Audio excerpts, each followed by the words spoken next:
tell me, how was it for you to become a part of something which was so big the first time around? It was exciting, you know. It was different for me because I've never done a comedy. So for me, it was just learning a whole new style of acting and pushing myself to the limit and really putting myself out there and being vulnerable. You were running, we didn't see very much yesterday, but you're running like a sorority, right? And you get pretty wild, right? Can you tell me about like one scene which specifically sticks in your mind? Yeah, I mean, there's a multitude of scenes, but there's a particular montage where Mac and Kelly and Cap and New are fighting, and the things that we do to them are wild, and you'll have to wait to see the movie, but it's raunchy, it's dirty, it's really funny.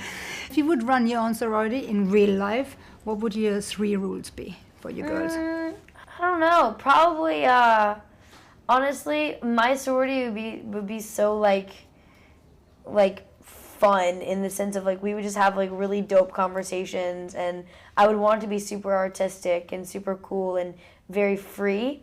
So I probably wouldn't have that many rules, just that you need to be academically kind of progressive and, you know, be going to class and learning new things and talking, and probably would have like a book club and stuff.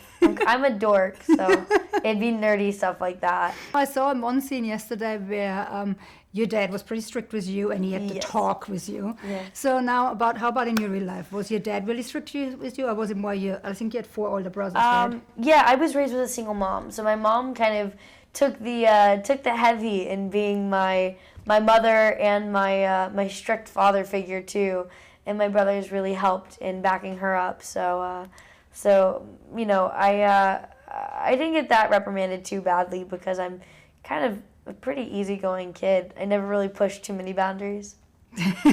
But your brothers, I'm sure, are very protective over you. Right? Very protective, yes, so protective. They are my fathers. There's so many of them. Crazy. You never went to public high school or college or anything like that. Now, if you had a day now you could pull in, like, what would it be? What would you have from, you know, what you missed out on the public schools? Prom. I would make, like, prom happen. And, I don't know, college orientation. That sounds so depressing, but I kind of would love to, like, be at a college orientation. I've gone to so many graduations. I've gone to 6 high school graduations I've gone to, and 3 college graduations. I've been to so many graduations I could die. You've been around for so long, I think since you're 7 years, right? And you're still a teenager. I mean, I can't even believe it.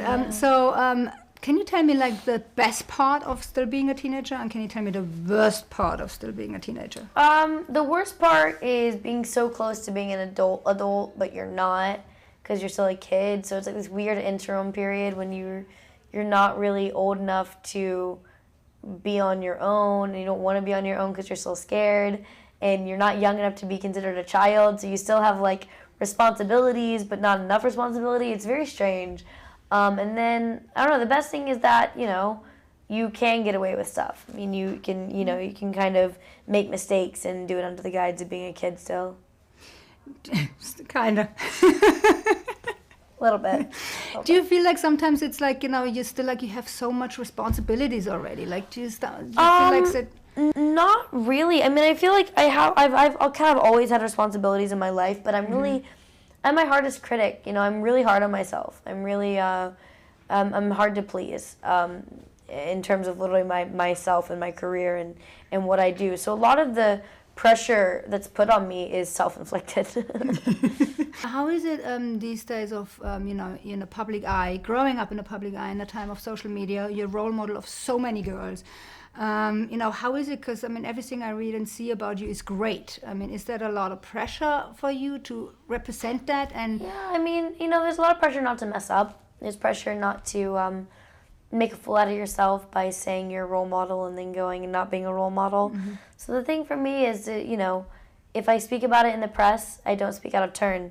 I say everything genuinely, and if I can't live up to it, I won't say it. So what I do say, you know, there are things I've educated myself on, there are things I stand behind, and things that, you know, I most likely won't mess up, and I won't make a fool out of myself by going against my own word. So I'm pretty, you know, like I said, I'm pretty hard on myself. So I'm my hardest critic. Yeah. But you're doing great. Thank you.